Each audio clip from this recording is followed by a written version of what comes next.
سروں سے فٹ بال کھیل رہے تھے تو آپ ان خونخواروں کے ساتھ صلح و صفائی کی کمیٹی کے سربراہ بن کر ان سے مذاکرات کرنے ان کے دربار پہنچ گئے تھے۔ وہ ایک دہشت گرد اور مسلح گروہ تھا جن کے ہاتھ خون میں رنگے ہوئے تھے، مگر آپ ان سے مذاکرات میں فخر کرتے تھے۔ آج دوسری طرف پاکستان کی ایک غیر مسلح سیاسی جماعت ہے جس کے ساتھ بات کرنا آپ گناہ کبیرہ سمجھتے ہیں، آپ اس کی گردان کر رہے ہیں۔ یہ کھلا تضاد نہیں تو اور کیا ہے؟ ناظرین اکرام، میں سمجھتا ہوں یہ جو پوائنٹس وڈائچ صاحب نے ہائی لائٹ کیے ہیں یہ پورے پاکستان کی عوام کے دل کی آواز ہیں۔ پھر لکھا کہ پاکستان کے آئینی اور جمہوری ملک ہونے کے سبب ہم سب کا فرض ہے کہ سب کے لیے ایک جیسا اصول وضع کیا جائے، اور اس وقت بہت سی چیزیں چل رہی ہیں، بہت سے لوگ ویک اپ کال بھی کر رہے ہیں، ریئلائز کروا رہے ہیں کہ ایسے نہیں چل سکتا نظام۔ اب یہاں پر انصار عباسی آپ کو پتہ ہے کہ واقف حال ہیں اور ان کے اپنے کانٹیکٹس ہیں، ان کے اپنے ذرائع ہیں طاقتور حلقوں کے اندر بھی۔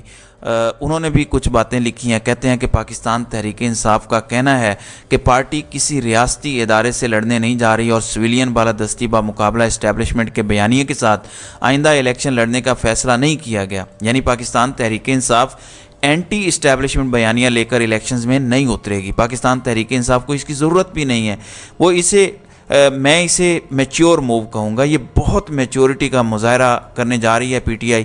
پھر پی ٹی آئی کے سیکرٹری اطلاعات ہیں رؤف حسن، انہوں نے پارٹی کے وکیل بیرسٹر گوہر خان کے اس بیانیے سے پارٹی کی دوری ظاہر کیا کہ آئندہ الیکشن میں پی ٹی آئی سویلین بالادستی بمقابلہ اسٹیبلشمنٹ کے بیانیے کے ساتھ میدان میں اترے گی۔ بیرسٹر گوہر خان نے یہ بات پیر کی رات ایک پروگرام میں کہی تھی۔ پی ٹی آئی کے سینئر رہنما اور عمران خان کابینہ کے رکن علی محمد خان سے جب پوچھا گیا تو انہوں نے رؤف حسن کے بیان کی تائید کی اور کہا کہ پی ٹی آئی کی کور کمیٹی ہے اور نہ ہی کسی سطح پر قیادت نے ایسا کوئی فیصلہ کیا ہے کہ سویلین بالادستی بمقابلہ اسٹیبلشمنٹ کا بیانیہ اختیار کیا جائے گا۔ پارٹی الیکشن میں عمران خان کے اس عزم کے ساتھ میدان میں اترے گی کہ ملک کو ریاست مدینہ کے اصولوں کے تحت اسلامی فلاحی ریاست بنایا جائے۔ رؤف حسن نے کہا کہ پی ٹی آئی کسی ادارے سے لڑائی نہیں چاہتی، نہ ہم کسی ادارے سے لڑیں گے اور نہ ہمیں ایسا کرنا چاہیے۔ پی ٹی آئی جمہوری حدود، قانون، آئین اور سویلین آزادی کی حدود میں رہتے ہوئے جد و جہد پر یقین رکھتی ہے۔ انہوں نے کہا کہ کوئی اس طرح کا اگر بیان دے رہا ہے تو یہ اس کا ذاتی بیان ہو سکتا ہے اور پارٹی اسے سمجھائے گی، پارٹی کا یہ موقف ہرگز نہیں ہے۔ اس وقت جو صورتحال ہے ناظرین اکرام، اس وقت پارٹی کے لیے مشکلات بھی ہیں، پارٹی سے بہت سے لوگ علیحدگی اختیار کر چکے ہیں، چیئرمین، وائس چیئرمین اور صدر جیل میں ہیں، کئی دیگر رہنما اور پارٹی ورکرز کی بھی ایک بڑی تعداد پولیس یا فوج کی تحویل میں ہے، اور 9 مئی کے واقعات فوجی امارات بشمول G H Q, corps commander house, Mianwali air base اور کئی دیگر مقدمات کا انہیں سامنا ہے۔ جو لوگ پارٹی میں رہ گئے ہیں یا پارٹی چھوڑ کر جا چکے ہیں، اب وہ ان واقعات پر عمران خان کے اسٹیبلشمنٹ مخالف بیانیے پر بھی بات کر رہے ہیں۔ اب ایک نیریٹو جو ہے وہ پروان چڑھ رہا ہے، سینٹی جو ہے وہ پریویل کر رہی ہے۔ یہی اس وقت ریکوائرمنٹ ہے اس ٹائم کی، جو پاکستان تحریک انصاف کا یہ موو ہے۔ دوسری جانب آنکھیں کھولنے کے لیے بہت سی چیزیں کافی ہیں۔ اس وقت سرویز کا انبار لگا ہوا ہے، میں پچھلی ویڈیوز میں بیان بھی کر چکا ہوں، اور بہت جلد آپ دیکھیں گے کہ الیکشن کے حوالے سے سروے کرنا یا ایون لوگوں سے یہ پوچھنا کہ نواز شریف یا عمران خان، اس پر بھی پابندی عائد کر دی جائے گی، اور بہت جلد اس چیز پر بھی پابندی عائد کر دی جائے گی کہ آپ ٹویٹر پہ پول کروائیں۔